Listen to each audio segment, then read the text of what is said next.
So,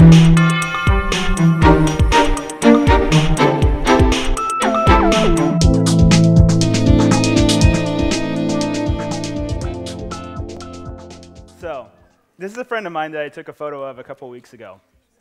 When she saw the photo on the back of her camera, she immediately was like, oh, I don't like it. Would you please erase it? She was like, Duncan, please, oh my God, erase it, kill it.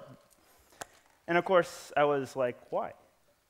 Because look, I mean, there's nothing wrong with this image. Turns out, I think what was wrong was her perception of the image.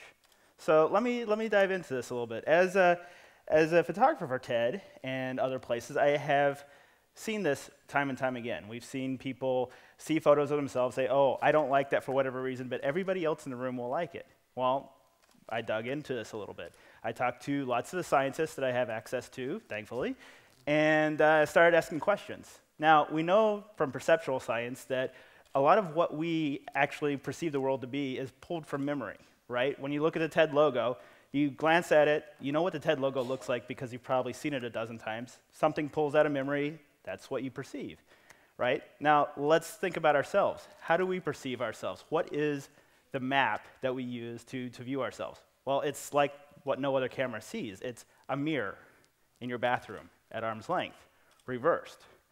So that's a very personal view. You're the only person that has this view in the world, right? Whenever somebody takes a photo of you, it does not match that. In fact, I would go so far as to say you fall into the uncanny valley. So what's the uncanny valley? Well, this is something that the Hollywood folks would know well.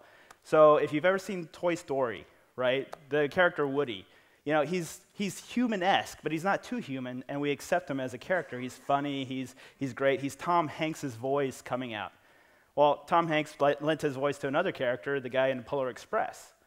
Well, that character was so closely rendered to be a human that something in our brain kicks into overdrive, and we look at him and discriminate him a little bit more carefully than we do Woody. And all of a sudden, he's not quite right. He's not quite human. He's not quite real. And to some people, he even looked a little dead, right? So my theory, though I'm not a scientist, I'm just a photographer, is that when we see a photograph of ourselves, it looks almost right, but not quite. And so therefore, we feel a big sense of rejection. Is the theory right or not? We'll see. Maybe somebody will test this. But what I can do right now is tell you one thing. If you see a photograph of yourself, you have that reaction, I don't quite like this, but everybody around you says it's a great photograph. Trust your friends. They know what you look like more than you do.